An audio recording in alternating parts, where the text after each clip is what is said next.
So, good afternoon, everybody. Yeah, we all know that myopia progression is on rise, and we have now understood that the key factors to myopia progression is near work, which causes peripheral hyperopic defocus, and alternate dopamine release.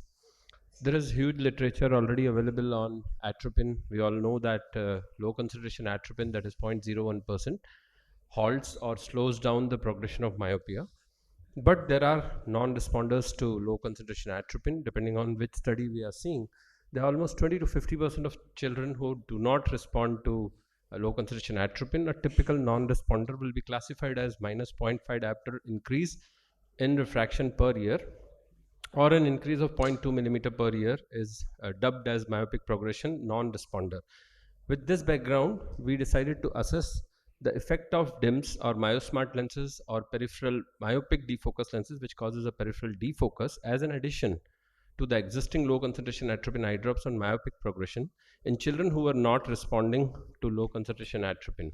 Now, we had around 10 children who were already on atropine and were not responding to atropine since last 1 year. It was a non-randomized single-arm interventional study with the glass power was increasing more than 0.5 diopter per year, and the primary endpoint was to see the progression at the end of 1 year. At the end of 1 year, the mean spherical equivalent was minus 3.9 diopters. Pre-atropine progression, which means that 2 years back, these particular patients were progressing at a speed of minus 0.76 diopters per year. Pre-DIMS, which means after giving atropine, the progression reduced to 0.68, and post-DIMS, the progression reduced to 0.39. But in 8 patients, it was 0.24, and 2 patients, despite using DIMS, were non-responders to DIMS. Although their progression slowed down, they were not fitting into the classical definition of reducing the progression to less than 0.5 diopters. So we all now know that low concentration atropine drops are used to reduce or slow down the myopic progression. Non-responders are there. So one of the alternatives to non-responders is to increase the frequency. Another is to add another therapy of reducing the progression, which is peripheral defocus lenses.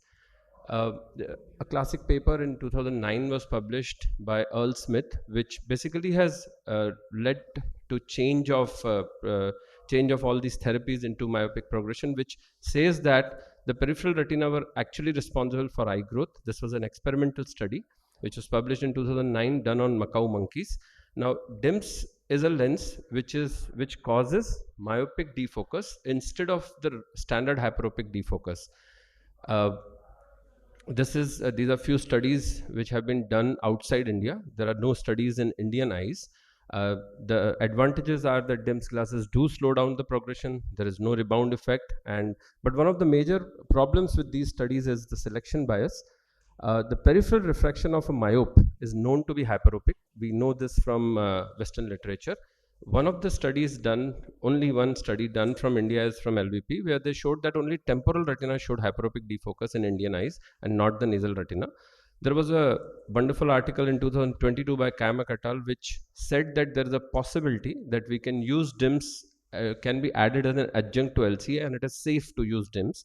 We did use DIMS. We used it before they published this. So we did a peripheral refraction in our patients with our own innovative device. The central refraction, you can see the mean was minus 3.9 diopters with temporal 22 degree and nasal 22 degrees showing hyperopic defocus. Our study is unique, where glasses were prescribed on the top of low concentration atropine eye drops. No such study has been done. This was in conjugation with, we did not stop the low concentration eye drops, so it opens up new possibilities for treatment of patients who do not respond to low concentration atropine eye drops. DIMS lenses, we have a follow-up of 1 year, so it does show some initial promise in reducing the progression of myopia in children not responding to low concentration atropine eye drops when given in conjunction with low concentration atropine eye drops. Thank you so much for the attention.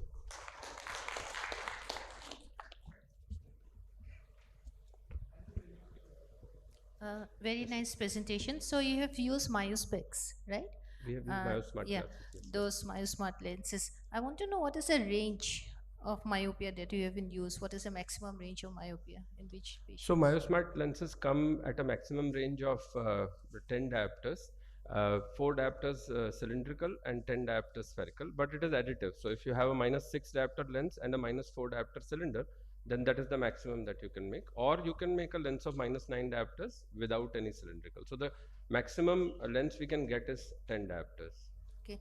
And along with the lenses, have you advised something else like, So they were already on atropine. yeah. Atropine was continued because if we stop atropine, we are at a risk of getting a rebound of atropine, and we won't be able to assess whether it is the DIMS which is not working or it is the rebound of atropine. So we started atropine, and then when they were not responding, we added DIMS. So that is where it is quite unique that this has not been tried anywhere. Thank you. Very Thank you nice. very much.